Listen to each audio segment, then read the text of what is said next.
Well, hello, 1010. Thanks for tuning in to my week 2 video musings. And this first one, part one, I'm going to talk to you about our very first major paper assignment, paper one. And so, if you will, follow along with me, click on content up toward the top of our course page, and then on major paper assignments and related materials, and look for paper one assignment sheet. So, this very first big paper that we're writing is going to be a summary and response essay. And so, hopefully, you also are reading about what a summary and response is, because I have a sheet up for you about that you should have read last week in week one, and so that you're developing a bit of an understanding about what we do when we summarize and respond. So for this assignment, you'll write an essay in which you summarize and then respond to either In Defense of Letter Writing by Eva Durzik, that's one of our first readings, and or I should say, You Can't Talk to Your Professor Like This by Molly Worthen. So again, that what is a summary and response essay and how should I organize it sheet that I already asked you to read will give you a lot of helpful suggestions about how to go about beginning this paper, and also about how to organize it. There's also a chapter on this same subject in your Norton Field Guide textbook on page 33 that would be really, really helpful. So first, let me give you the important dates for this major paper, this first one. And the first one coming up is Tuesday, the 1st of February, and that'll be our idea workshop for paper one. So in my 1010 and 1020 classes, and even in my sophomore lit classes, when those students do their big research papers, I always do what I call an idea worksheet or an idea workshop day if it's an in-person class. And that's where I provide you with a sheet that sort of allows you to get a jump start on the writing process. And the first steps of writing are really brainstorming for ideas, coming up with ideas about how to approach the paper, how to begin the paper, how to organize it. And that's what the idea worksheet does. So you'll need to click on the assignments tab up toward the top of our page, and then look for idea worksheet for paper one, and there will be some instructions there.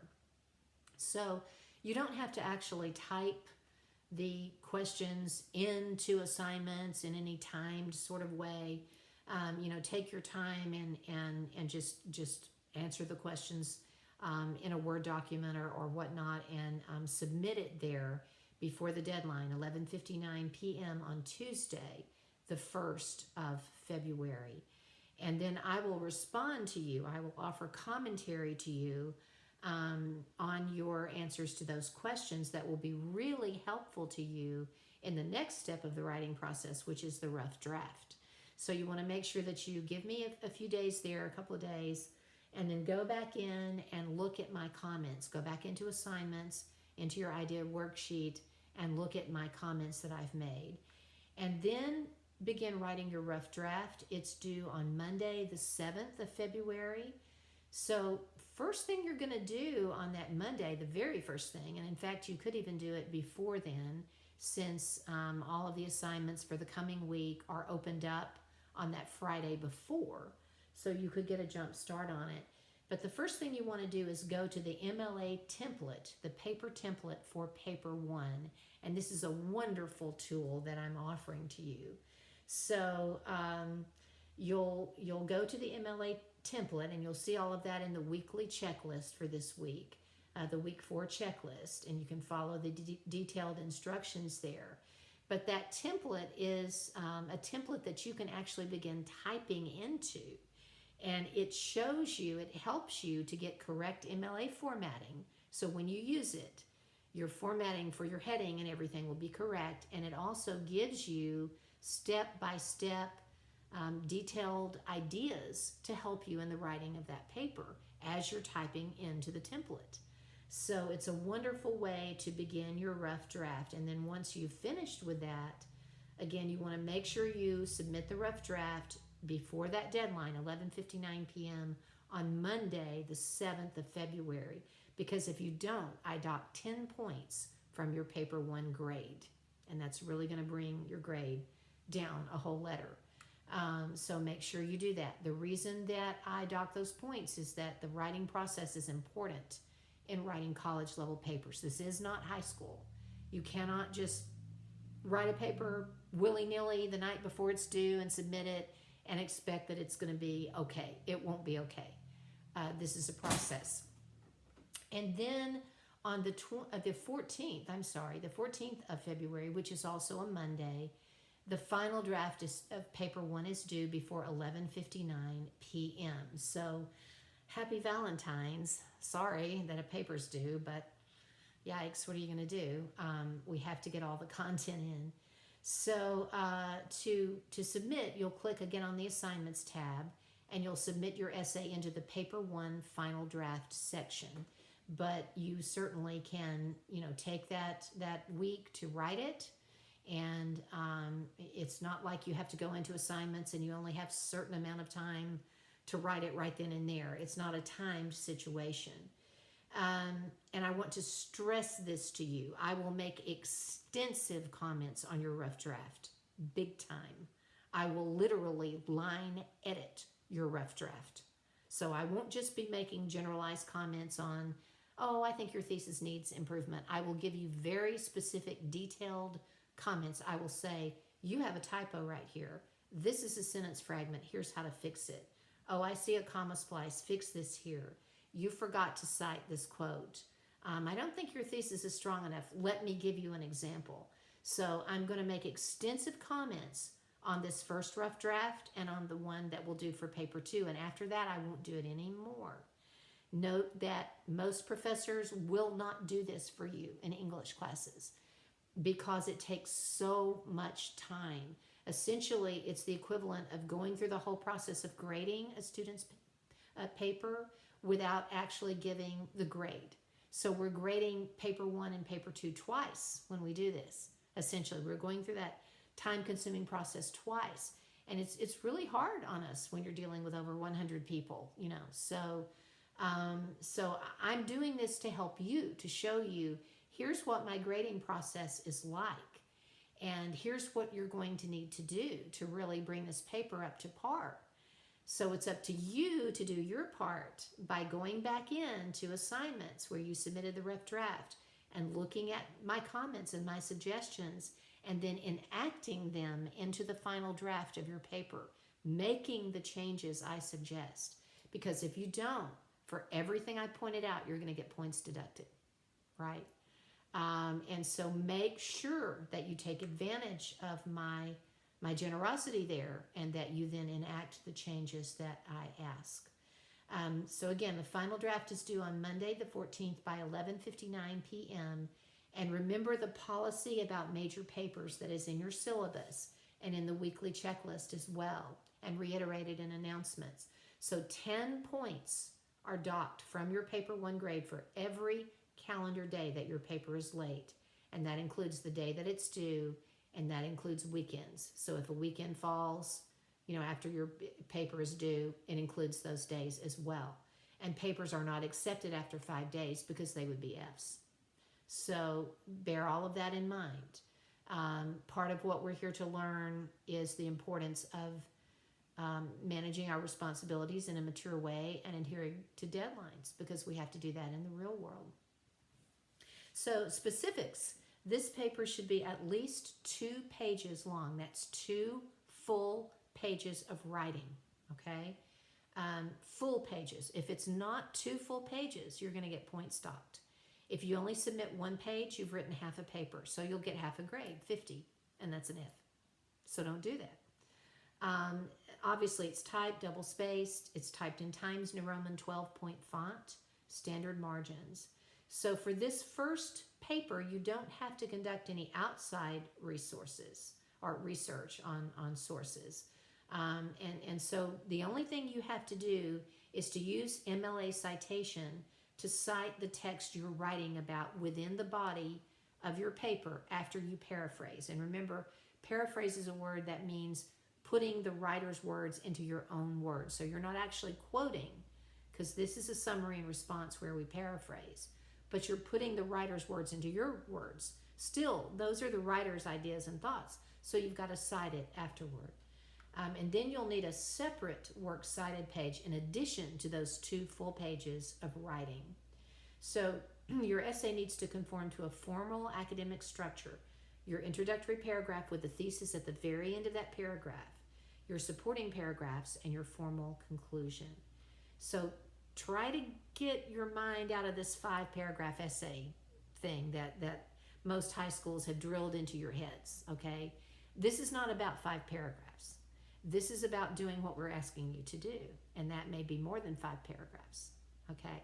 So make sure that you're grasping that. The objective of this first assignment is twofold: to first summarize the thesis, the main claim, the main message of the piece you're writing about. So either the Derzik piece or the Worthen piece. And then to summarize the supporting ideas of your chosen text in your own words. You're paraphrasing it. You're not quoting directly. You're putting the writer's words into your words as you're summarizing those main and supporting ideas. And then to offer a response, a critique, or an evaluation of the author's essay and ideas based on your own opinions. So to be successful with this first essay, here are the questions and ideas that you should consider as you're writing. Now, don't take me literally here. I had a student who took me literally, and at one point, and I got the essay back, and here's how it read. I have clearly stated the title of this essay article. I have referred to the author by last name only. I have clearly stated the thesis. So I don't mean that I want you to put this in your paper. I'm just saying that these are questions and ideas that you need to be making sure you're doing as you're writing. So make sure you've clearly stated the title of that essay or article that you're writing about and the author's full name in your very first opening paragraph, okay? If you haven't done that, then we're in trouble. We don't know what you're writing about. Have I referred to the author by last name only after mentioning him or her fully by name in that opening paragraph, that intro? So this may be a new rule to you. So, for example, if you're summarizing and responding to Eva Derzik's In Defense of Letter Writing, in your opening paragraph, your intro, you'll call her Eva Derzik. But after that, you'll only call her Derzik. You won't call her Eva Derzik. You won't call her Eva. You won't call her Miss Derzik or Miss Eva. You'll just call her Derzik. That is one of the markers of an academic writer. It makes you sound more professional.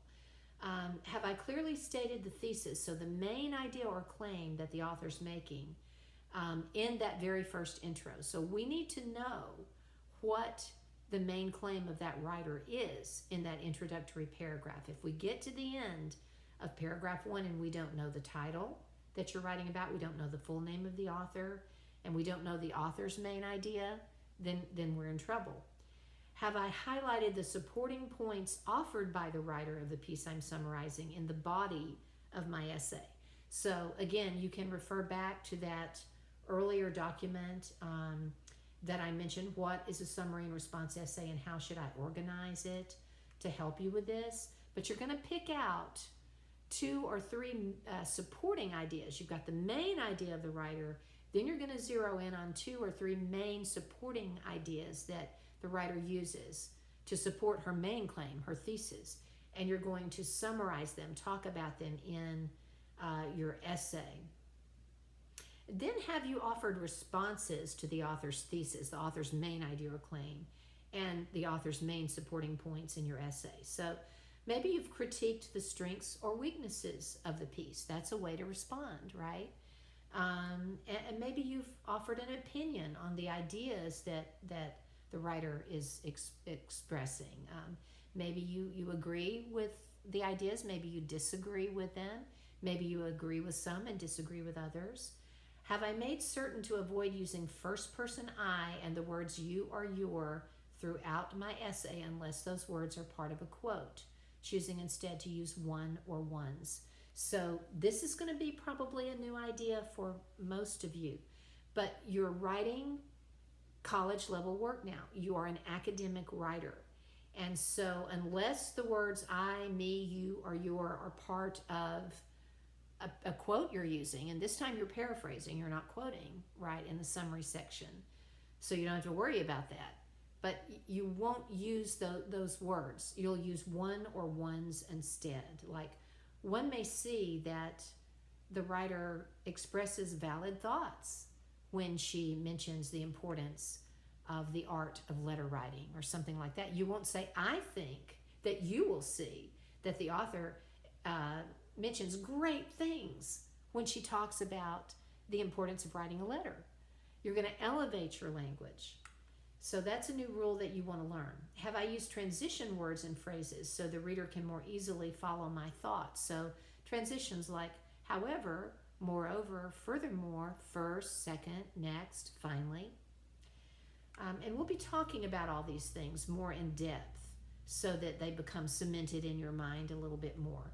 Have I used sentence variety in my essay? So, in other words, I don't want to have a whole bunch of little short abrupt sentences back to back, nor do I want to have a bunch of long convoluted sentences back to back.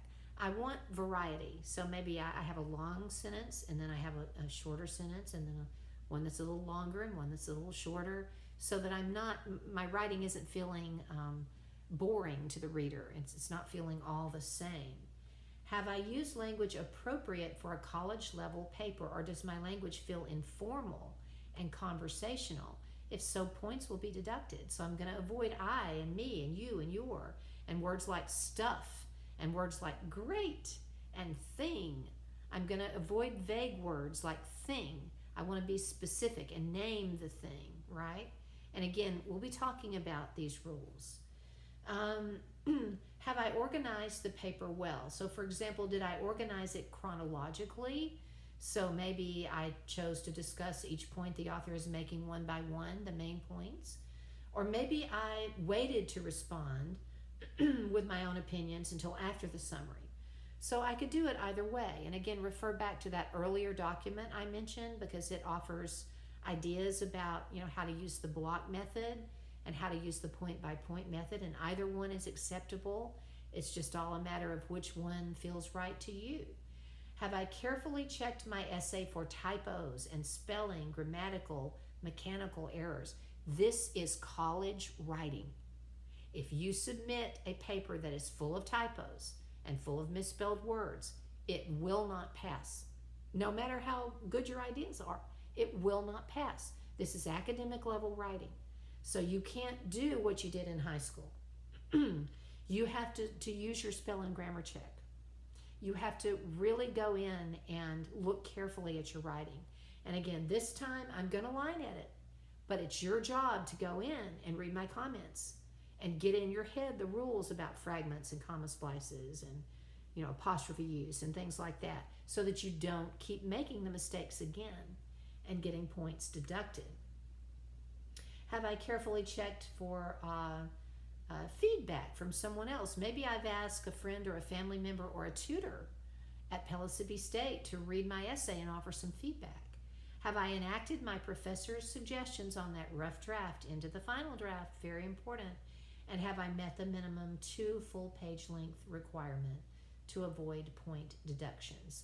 So now I give you some examples of possible intro, thesis, and game plans for paper 1. So if you chose to write about In Defensive Letter Writing by Eva Durzik, here's an example of what your intro and your thesis might look like for this very first paper. In Eva Durzik's In Defensive Letter Writing, the author underscores the value of the important skills gained from engaging in the process of sitting down to write a letter.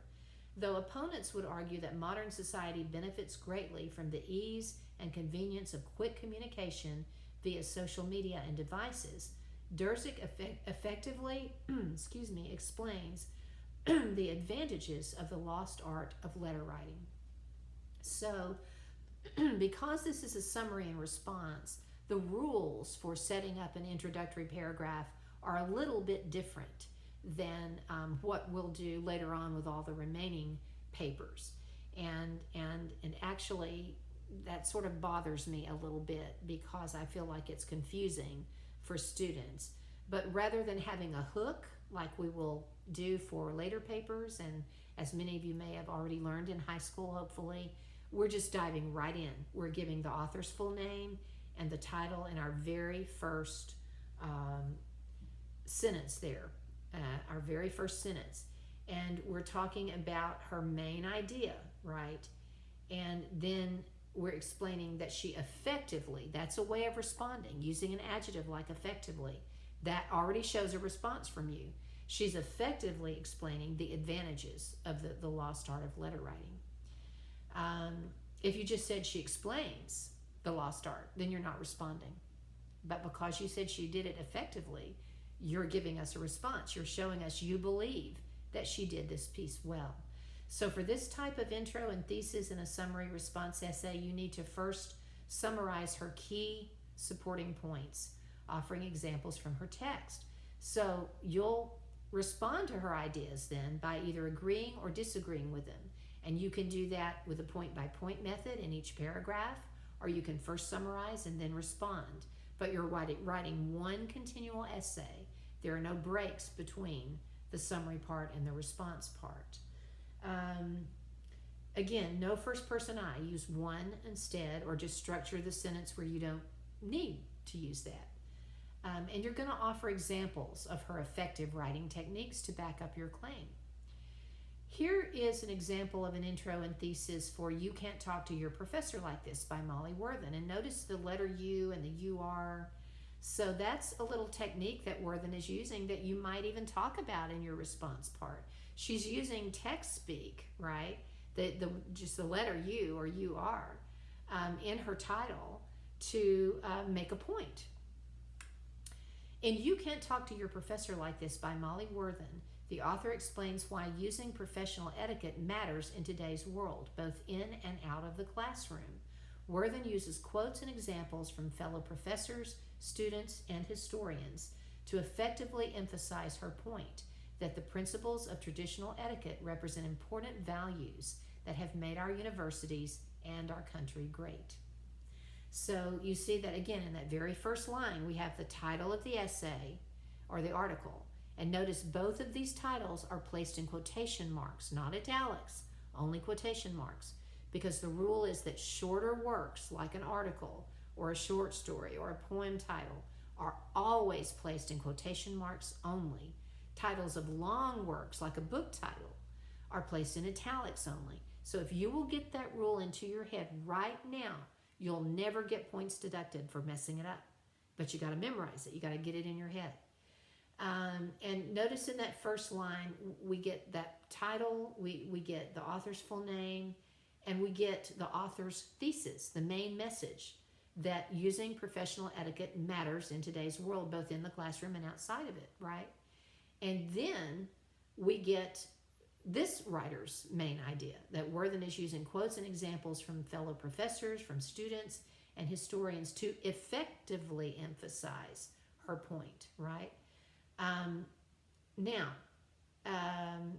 That word effectively again, we could have used successfully. That adverb is a means of response. If we eliminated effectively and we just said to emphasize her point, we haven't responded. We haven't given the reader any idea of what we think about it. But because the writer included that word effectively, we know already that this writer thinks that Worthen did a good job. She did an effective job. So for this kind of intro and thesis, you must first summarize at least 3 of her main supporting points as you're moving forward into the body of your paper. And then you'll respond to her ideas by either agreeing or disagreeing with them. And again, you can do that by the point-by-point method. So you can have one paragraph that summarizes her first main supporting point, and then you respond to it. And then in the next paragraph, you mention a second main point that you summarize and respond to it. Or you can first summarize and then respond. And that's called the block message or method. But again, no first person I, use one instead. So I hope that this is helpful to you as we're talking about the paper one sheet. And please join me for part 2 of this week's video, where we're going to talk about developing a thesis statement, which will be very, very helpful to you. Thanks.